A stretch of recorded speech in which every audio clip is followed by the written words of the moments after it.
Sociologists, welcome back after a half term. I hope you've had some time to have a break, and welcome back to Sociology, because that's what I'm doing. And we left the story, if you'll remember, at the end of the theoretical considerations. I say theoretical, I mean the general considerations. That might be a better term. The general look at interviews. And we talked about structured and unstructured interviews. We briefly had an aside on group interviews, and we discussed specifically the idea of an interview as a social interaction and all that that brought with it. That's where we left it before half term. So this lesson is moving on from that. We're going to talk about methods in context.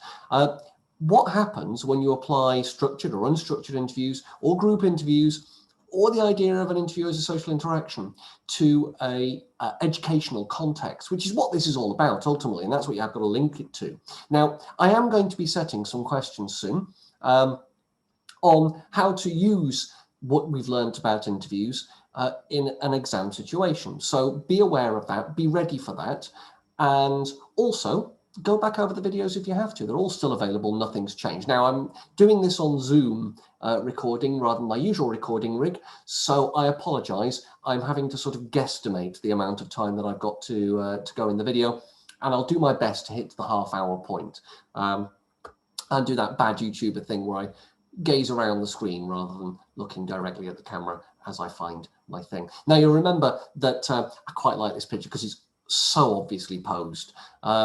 And yeah, well, everything about it. That poor girl, who I assume has an excellent career, has had to dress as a schoolgirl who is clearly not the sort of schoolgirl she was. I've never seen someone look so uncomfortable with a badly made tie. Anyway, interviews in context. Let's talk about those, he says, hitting a button and then realizing that nothing is working.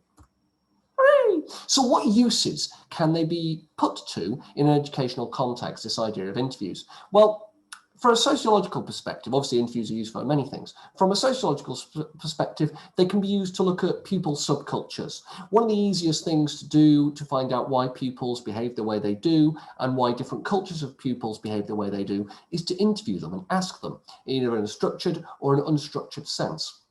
And so there are a few methods that match this in terms of efficiency and ability to find out. Also, pupils' experience of health and sexual education. Interviews are often better than questionnaires. Given the sensitive nature of these topics and given the way in which society treats them more generally, interviews can often draw out a little bit more than questionnaires can. You'll remember that example from questionnaires where what are your hopes for the future? One day I hope to become a virgin, in the 1970s from a schoolgirl, implying that they really didn't understand what the term meant, or if they did, they were playing with it. So an interview would allow you to follow that up and ask further questions, whether it be structured or unstructured. You're more likely to get to what you need to know. They can also be used to research class and ethnicity and language, because in an interview, you can note those differences more effectively. And if you're doing an unstructured interview, you get to follow up on those. Even if you're doing a structured one, the meaning of terms used by students changes over time, as I'm sure you're aware. So, for example, one from my own past is, well, you'll remember bear as something that means lots of. Bear P, for example, I have lots of money. But I went to a school, and I think I've mentioned it before, where one of the terms was Deebs, D-E-E-B-S, Deebs. Deebs meaning don't be tight, DBT. And that in turn meaning you're being unfair. I don't like this.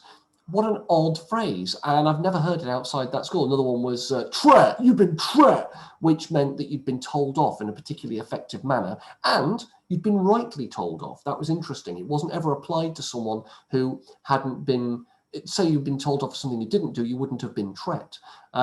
So that was interesting.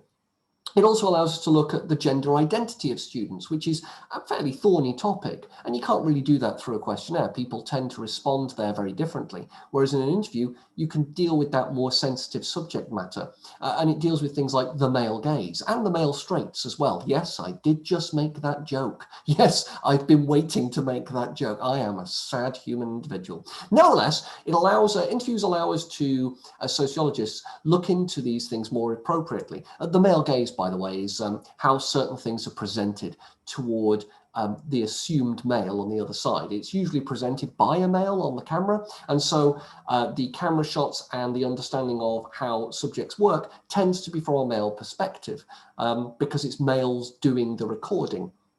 And the male gaze, in films, for example, it's very easy to track down. It's when you get a camera shot that goes down then up when you meet a woman and just pans across when you meet a man. Check it out if you don't believe me. I think even Marvel does this, especially Marvel, in fact. Whereas in schools, it's a little bit more subtle. It's how you advertise subjects and at what level you advertise those subjects. So when it comes to trying to advertise things to female students, for example, that tends to be dreamed up not by female teachers, but by male teachers, hence a male gaze. Like the assumption that girls don't like STEM subjects and therefore they have to be recruited into them, which if you go back far enough, as I'm sure you're aware from educational research, isn't a thing, especially coding and programming, which used to be almost a female-dominated subject because of its proximity in the public imagination to secretarial work. So the early days of programming and computer development were female-dominated, and males came and pushed the women out. Not that women didn't want to get involved, and I find that fascinating. There's an example, quite a subtle one, of the male gaze, and you can understand why an interview might be necessary for that, because you have to get a bit more in depth in order to understand the subtleties of it. You can't just say, are you aware of the male gaze? Yes, no. Also in terms of class and parental choice, I've mentioned class already, but that's in terms of experience. In this chance, it's where parents choose to send their children to school and why. And you can do that through interviews with parents, as well as through interviews with students, to find out why they've chosen the schools they've chosen, because that idea of parental choice is quite huge. So what are the practicalities of this? You'll notice I'm trying to follow a similar pattern to what I did with questionnaires, and to, well, I'm trying to follow that pervert thing. So young people as interviewees, I've used the term YP, but I mean young people as interviewees, pose some significant issues and challenges that you wouldn't find in other interviewees. For example, articulation. That is the ability of students, of young people, to put into words what they are experiencing. And that can get quite difficult through things like dyslexia and dyspraxia. But on a more general scale, you guys don't have as wide a vocabulary. And of course you don't, as many teachers or adults. I mean, you'll have wider than some adults, I'm aware, but you will also have gaps in your knowledge and words that you use incorrectly. And I see this in essays all the time. Therefore, a questionnaire isn't going to pick up on that. But an interview can, but it does cause a problem. There's also understanding. An interview allows the interviewer to see whether or not the student is understanding of what they're being asked in a way that you don't get with questionnaires or experiments. But it can be difficult because some words are understood differently by different people. I've given you examples of slang and words that were used, but also in terms of more normal words that can be used differently to how you might expect. So in history, and forgive me for going down my sort of track from my teaching, but in history we use the word why. And when we say why, when talking about source material, we're talking about its purpose. What was it aimed to do? And we're not talking about how you can tell, but students tend to use why differently. So why are these two sources so different? And students will explain how they are different. They'll do a spot the difference. And they'll say, well, that is why they are different. They're different because they say different things. And we say, well, that's true, but we want to go deeper than that. So the understanding simply of the word why as a command word in a question is very different between students and adults, or in this case, teaching staff. Now, I don't know about the wider population. I haven't tried to educate adults, but that's an interesting insight, I think, that you can use. Vocabulary and slang can also play a role.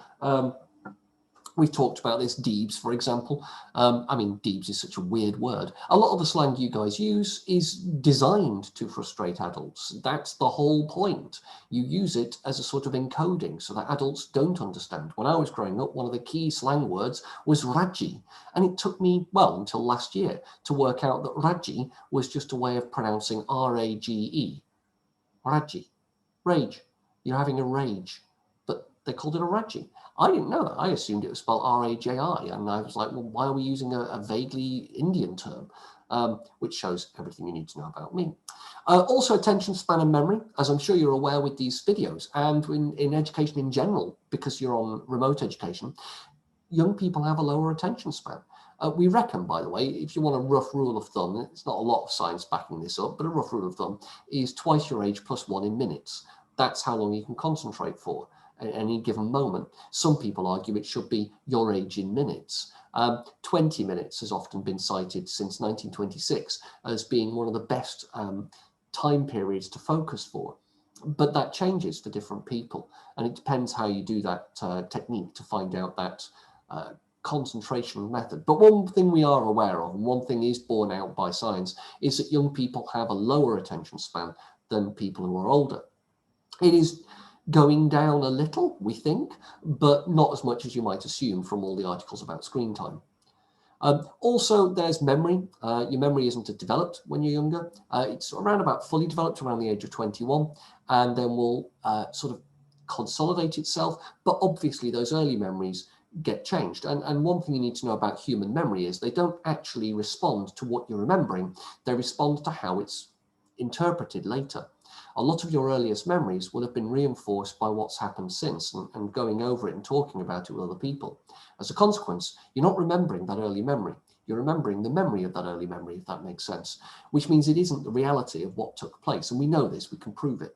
So that's an interesting aside as well. And at your age and younger, throughout education, that can actually affect what you thought happened. You can convince yourself, and you would be telling the truth on all major scales of being tested, but you would end up saying something that didn't happen the way you said it did. And sometimes that can be in the moment too, and in the hours afterwards. It's why teachers interview multiple students when there's a report of bullying or a fight or any kind of malpractice. We have to interview multiple students. You can't rely on a single report. It wouldn't work. You young people don't work like that. Nor do adults, by the way. I mean, we're not perfect. So that's why people need witnesses. It's why you interview multiple people. What you think happened might not be what happened. And I'm not saying that people are lying or that that's somehow something you've got to be aware of. It's just something as a sociologist, when you're doing interviews, is a thing to keep in the back of your mind. Also, body language. You guys read body language differently to how we read body language. I might have told you the story of the first year I was in teaching properly as an actual job, and I had a student who squared up to me and did this, getting closer. Trouble is, it's really difficult to do on this camera, but he was about, well, he was tiny, and I laughed at him because his body language was hilarious. He interpreted my body language, laughing at him, to be a provocation to fight. He genuinely did. He thought I was trying to fight him because that's how he reacted, how he had people react to him. Now, he was in year 7 and I was a mumble years old teacher. So obviously there was a difference in body language going on there. Furthermore, I could point to my mug again and point out that maybe I'm not the best example, but you have the difference there with body language and how it can be interpreted. And in an interview, that's a big deal. So unstructured interviews and the point. Poutley and Watts in 1987 noted that young children tend to be more literal-minded and will pay attention to odd details in questions, which adults might not notice. And we see this when you try and answer exam questions. So you might be aware of this, where you focus on part of the question, find out that wasn't what it was asking, or you ignore part of the question. So one thing, again, using my history experience, is there are 2-part questions and students will focus on one part or the other part, or they'll make up a third part, trying to combine the two. And it won't be the question that they were asked, which is fascinating. And that can happen very easily. And so adults who are used to these sorts of things don't necessarily see it the same way. Now, again, I might not be a good example. I am who I am. I've never really misinterpreted questions, not in an exam situation. I misinterpret other questions. But it means that students tend to fly off on what seem like tangents. They don't follow the point. And indeed, students tend not to be very good, young people tend not to be very good at sticking to the point. They tend to rove over things, going backwards and forwards, meaning that unstructured interviews tend to be better with young people because you can bring them back to the point and indulge in occasional flights of fancy. You might have noticed that I do that in lessons. I still attempt to do it a little bit on videos, only not the same quite. It's more concentrated, there are less tangents. And young people tend to have a very big difference, a huge difference. Sorry, I'm trying to put stuff where I need to see it.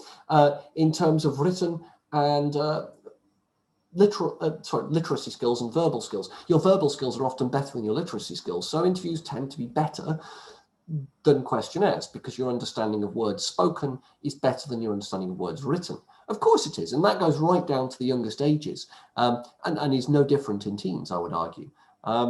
So there's that. Everyone assumes that their literacy expectations are high, and then, oh, but I learn best when I write it down in full words. Actually, you don't. No one does. That's not how any human learns best, but you think you should, and that's interesting. The other potential problem is informal communication, the jungle drums, if you will, the passing of information about interviews before they've happened. So the example I use is the Nazi lesson that I've previously mentioned about my teaching. But what happens there, the informal communication tends to allow classes coming in after I've started it to try and game the lesson. It's one of the reasons that I don't do it very often. Because there's an assumption that it needs to be ruined. I've never noticed that before, but it does show how, say, Ecclesbourne has a very active informal communication channel. Therefore, if you're following a structured interview, students will come in aware of what that structure is, and they will game that structure. If you're doing an unstructured interview, students will come in aware of what you're asking for, and that will necessarily have to change how you pursue your interview and the answers they give. You can't track that, you've just got to be aware it exists. Also, there's a location choice. Where are you going to do these interviews? So if you, I mean, you might only notice the problem, with those informal communications after a couple of interviews, meaning that your data is not as valid as it could be. So keep that in mind. The location choice, where you do it, it depends how comfortable your interviewee feels. So if you're doing an interview for a young person and you're doing it in a classroom, you have to be aware how the classroom will affect the way they think. So I tend to use 2 U's in my classroom management, and you might not be aware of that if you've not been taught by me before. I don't use rows because I don't like them, that they imply certain things. Therefore, my lessons feel different. The classroom feels different, and people behave differently. Equally, well-made tables, i.e. tables that are lined up in whatever pattern they happen to be, have a very different effect to tables that are a little bit more haphazardly arranged if they've been knocked about a bit during the day and no one's come and straightened them up. I have noticed significant differences in student behaviour and the way students respond to questions asked in an untidy room versus a tidy room. Now that's interesting. So do you take students outside of the classroom in order to get more honest responses? Certainly we've got evidence that that takes place. But there's also adults as well. Interviewing a teacher in a staff room or even on school premises is different to interviewing a teacher off school premises, because on school premises there's that ever-present worry that everything's going to go back to the management. Take them off school premises and you can ask different questions and get different answers. So location choice plays a huge role, especially if it's a sensitive questionnaire. Also, time constraints. Unstructured interviews can take a very long time. We talked about those tapes taking 90 minutes. In school time, that's quite difficult. Bear in mind that you've got timetables to stick to. Students have to make, young people have to turn up to lessons, and teachers have to, well, they're busy. They've got to mark, they've got to produce lessons, they've got to prepare for lessons, they've got to do 1,000,000,001 other tasks. If you're going to take them away for an hour to have a discussion with them, you have to be damn certain they've got that hour, and many teachers are not certain they've got that time. So do you do it during school time? Do you do it outside of school time? For young people, during school time might work, but then you've got to make that time up. For teachers and staff, it might have to be outside of school time, but then they've got their families. When are they going to get time? Do you see what I mean? Time constraints can play a huge role. Parents, you might say, well, they've got all the time in the world. No, they don't. They've got their own planning constraints and considerations. And you might be more aware of them now during lockdown than perhaps you would have been otherwise. And that's fascinating too. So this gives you an insight into something you wouldn't ordinarily see. And young people in particular, there's also the ethical consideration that they're going to be unsettled by something odd and weird. And if you're in there for a long time, that can lead to problems because young people don't like to have odd situations lasting for a very long time. Oh, look, like your own experience. There's also reliability and validity. Structured interviews are pretty reliable because you can do it again, and they have the same recipe, and they're standardized, so they're reliable. They will always return the same results. But are they valid in that sense? Because structured interviews tend to be done with an interviewer that sounds and looks a lot like a teacher. Therefore, the young person, if you're interviewing them, will respond as if they are a teacher. And that might not be terribly valid data, because you'd respond to an adult in charge differently than you would to, well, a good example would be one of the schools I worked in had a former behaviour support worker, that's what they called them, who became a head of year. As a behaviour support worker, this colleague was very used to students being entirely honest with them. I think I've used this story before. And as a consequence, just trusted students. Of course they did. Why wouldn't they? As a head of year, though, they became part of the system, and students stopped being honest with them. So when they were a behaviour support worker, if a student was at fault, they'd fess up, they'd just say it, because they understood that ultimately the behaviour support worker was working with them, was not part of the system, and they were seen not as friends, but as allies. When this colleague became a head of year, they couldn't understand why students weren't fessing up, and assumed that because students weren't fessing up, that they hadn't done the wrong thing they'd said. They trusted the student, and so came down hard on the staff. And I very quickly spotted what was going on and tried to explain it. Points to Mug. It didn't work. But the thing is that will play a role when you're going to be an interview. So an interviewee as a young person will respond differently to someone they perceive as a teacher or a position of authority. And a structured interview tends to look very much like that.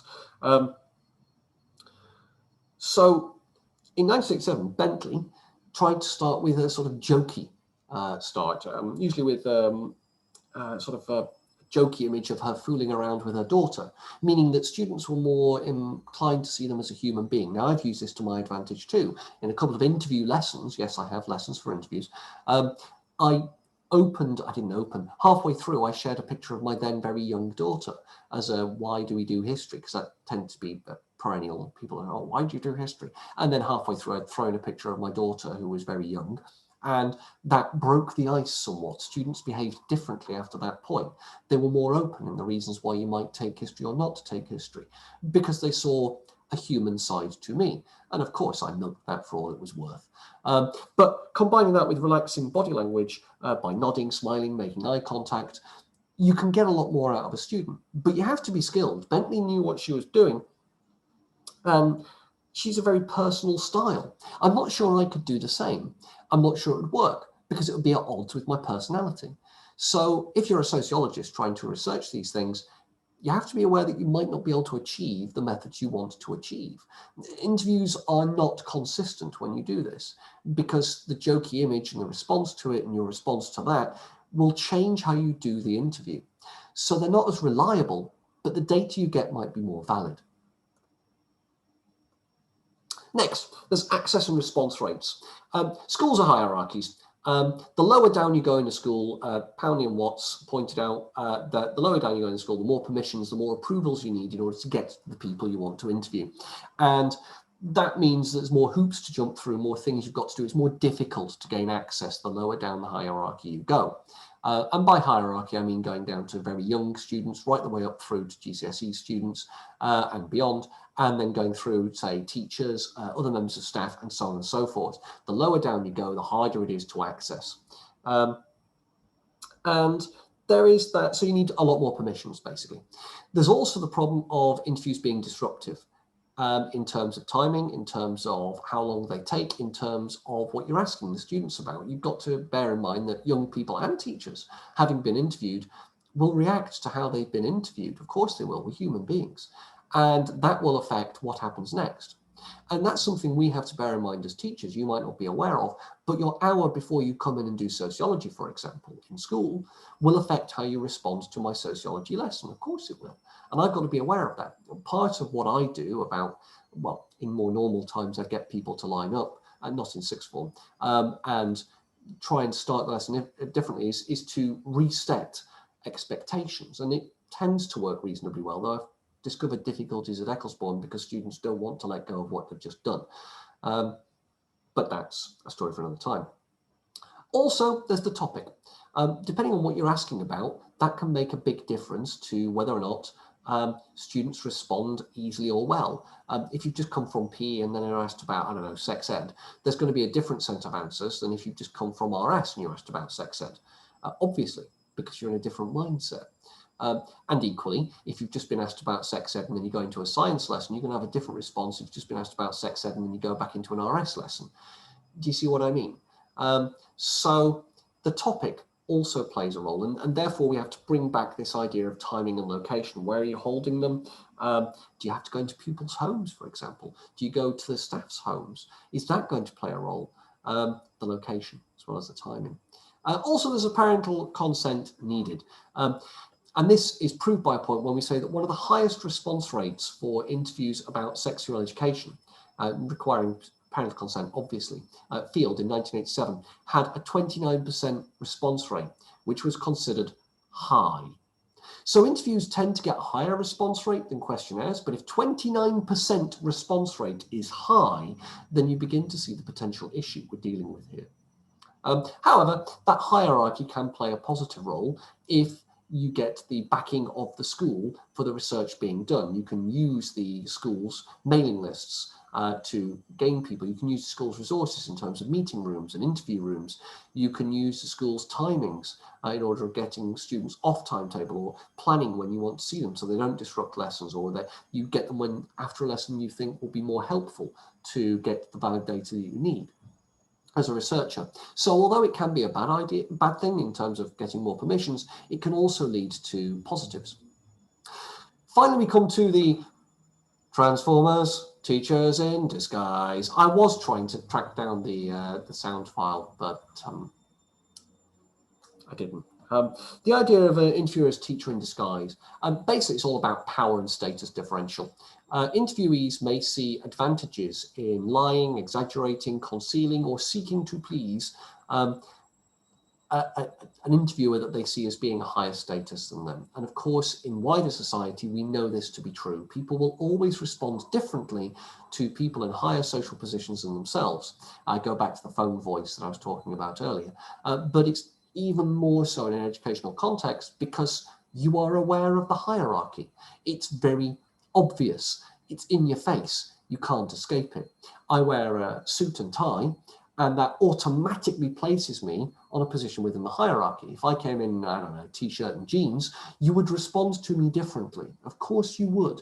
If I didn't have the beard, you would respond to me differently. If my haircut was actually halfway decent, you would respond to me differently. But you see the point. There is an advantage, therefore, in lying, concealing, exaggerating, making stuff up to please or to frustrate, depending on how you respond to authority. Equally, it can change the confidence of the student. If a student is less self-confident, then they're going to be less articulate. They're going to use a more stunted vocabulary. They'll be more non-committal, because you're embarrassed. That's how people respond. And don't think this isn't something that happens to adults as well. If an interviewer comes in as a sociologist and is dressed down and is interviewing a teacher, then the teacher will respond to them differently than if they come in and they're dressed smartly. This happens with all walks of life. More appropriate, I guess, and you'll have more data about students, but keep in mind that it happens with adults as well. Bell in 1981 was the one who turned this idea that in educational research, students tend to see interviewers as teachers in disguise and therefore will respond as if that interviewer is reporting back to the school. Whether or not they are doing is almost irrelevant. It's the perception that they might. And I've come into this a number of times. Interestingly, the outlier, the one that proved the point, was when I was seen as an outsider. I went to one school and I was interviewing my new form very early on, one-on-one. And one of them revealed that I was asking them all about their career aspirations, and this student said, I want to be a dancer. I was like, excellent, how can we support you in that? And I went through all my tick list of questions, and we built up a thing. And at the end, they stopped and said, I've never told anyone I wanted to be a dancer before. Interestingly, throughout the entire interview to this point, she hadn't ever referred to me as sir, or indeed anything. And it was only when she said that I twigged what was going on. I said, oh, it's good that you have, and it's good that we've got something in place. Like, but I haven't told anyone. So do you want me to help you with that? She's like, can you wait till I've told my parents before you do anything? I was like, of course. And it was because later it came out that it was because she didn't see me as a form tutor yet. I was just an interested adult who was asking her about careers, and I was therefore the first adult that had done that. That was it. She talked to form tutors before and had always said things that she thought the school wanted to hear, about academic pursuits, going to university and all that carry on. And so you see straight away how the teacher in disguise can alter how students will respond to questions. I wasn't seen as a teacher in disguise, which was really weird because it was the first time I'd worn a proper suit all the time. But anyway, that's the point about Bell. So what happens? You end up with acceptable answers that students feel are right, that young people on the opposite end of a spectrum feel are correct. Now, that goes for adults too. If you've got an interviewer who's coming in and you see them as official, you're going to give acceptable answers because you're aware that they could get back to people who would know. So you're going to change what you say to fit. And that goes with young people too. There'll be a deference to the interviewer, and sometimes that can be dangerous, especially if you're interviewing young people. Less so with adults, though you still have to be aware of it, because deference to the interviewer plays a role. When I was doing my autism diagnosis, I deferred to the interviewer. She knew more than me about autism, of course she did. And that caused problems at times because she was trying to ask me about my experience, and I basically didn't want to ruin her theory. She knew more about it than me, so I deferred, and that can be a problem. It also happens with parents and teachers in terms of class. If you're interviewing a working class teacher and you yourself are middle class, that's going to have a very different effect than if you're interviewing, I don't know, as a working class researcher, a middle class teacher, because the power differential is different and the class differential is different, and also parents. That can play a huge, huge role. If you look too official to a working class parent, you're going to get a very different response than if you don't look official enough for a middle class parent. Consider how your parents interact with people that you've seen them interact with. And there'll be something in that. So how do you improve interviews? How do you make them better? Well, Green and Hogan in 2005 came up with 5 ways in which you could do it. You could ask open-ended questions. They tend to be better than closed questions in interviews because you tend to get more information in an educational context. Don't interrupt people giving answers. Try and listen to what they have to say. The more people feel listened to, the more detail they will give. Tolerate long pauses. Young people in particular need more processing time, but also, speaking from experience, so do I. And I'm quite happy to leave an uncomfortably long pause to get an answer. I have to be. More so than many colleagues, not all colleagues. And that means that I tend to get more answers in the long run, though it does feel a bit weird. Children are more suggestible. Keep that in mind when you're interviewing. And that means you have to be very careful in how you phrase your question, very careful in how you react to the answers you gain from those questions. And also avoid repeating questions. If you repeat a question, a young person is more likely to believe that the answer they gave was wrong, especially in a school setting, because that's how school works. In a lesson, if I repeat a question, the student who originally gave an answer will assume they got it wrong. Now, oftentimes I'll play on that. Being a historian, that's what I do. And I'll deliberately play on the idea that they think they're wrong. So a student might give the right answer. I'll ask the question again. Other students will assume that they are wrong and therefore give other answers. And that first student will feel bad until it is revealed that they were right in the end. My favorite one is talking about how people in the past are no different to people now, and talking about how microwaves work. I'll inevitably get someone who tells me that microwaves work on radiation, and I will poo-poo it. And everyone will assume that they are wrong. And then I'll show that basically no one knows anything and we just assume things will work, and then someone from the Middle Ages could just as easily use a microwave as you could. You see my point. It's by the by. You avoid repeating questions in an interview context because students will assume they've got it wrong. Thus, it can be generally assumed that unstructured may be better generally as a method of learning about issues in education than structured interviews. Labov in 1973 is a very good example of this, where he sat down and talked to students and was able to find out true language ability in students that otherwise felt that they were on the reverse end of a power differential and therefore became non-communicative, especially Black students, African-American students, you might remember. This is particularly important when you're looking with sensitive issues like bullying, for example. And these are standard things that we have been trained with as staff, for example, on how to listen to students. These are big deals, and it's something that I take very seriously. At least I hope I do. Maybe I don't. But as an interviewer, as someone going in to do sociological research, it is something you've got to be aware of and on top of. There are 2 examples there, and I'm sure you know more from your work on education with Mr. Cuthbert that you can illustrate those points with. Remember, the whole point in a question is to illustrate what you know with examples. Last bit on groups. peer pressure and expectations. When Willis in 1976 was interviewing the lads, which I know you've talked about because Mr. Cuthbert talks about it often, he found that it was almost impossible to standardise the interview. For example, here's that extract that I was talking about earlier in this sequence of lessons. These are 4 students, and this is adapted from his study in 1976 in a group interview. Joey says, they're talking about teachers. They're bigger than us. They stand for a bigger establishment than we do. Like, we're just little, and they stand for bigger things. And you try to get your own back. It's resenting authority, I suppose. He's then followed by Eddie. The teachers think they're high and mighty because they're teachers, but they're nobody really. They're just ordinary people, ain't they? Bill follows. Teachers think they're everybody. They are more. They're higher than us, but they think they're a lot higher, and they're not. Spanksy follows. Wish we could call them by their first names and that. They think they're God. Do you see how the peer pressure of the room changed Spanksy's response? And can you see why that might lead to problems when you're trying to work out what's valid and what's not? Also, group interviews are impossible to standardize. They just are. Of course they are.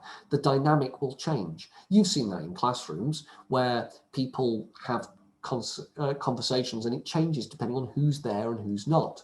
When you mix between different groups and are not in a form group, for example, you will have a very different social situation than you do in a form group, and you will respond differently. And I've long been aware of this. It's one of my reasonings for streaming. That is putting people in different sets rather than form sets. I'm not fussed about ability so much. I'm fussed about mixing it up a bit because you get a different dynamic developing. And if you're in a different set for a different subject, then that subject gets to set the expectations and build that dynamic. Whereas if you're in form groups, the form takes over, as I'm sure you've been aware in your previous years in school. I can see the advantage of it. It's far more comfortable, but it means that the dynamic that is created by that form is beyond the control of any individual subject. So they're impossible to standardize, and it leads to their own unique issues. But if you follow Green and Hogan, then you can argue that, yeah, you can do all of that. And Green and Hogan further argue that it's good for pupils. It allows them to feel more confident. It removes that differential to some degree. It gives them a bit more support. Peer support, if you will, versus power imbalance. That's how I've explained it. That's the proper terminology. But basically it means that students are able to draw on each other for support and not have to worry too much about the interviewer.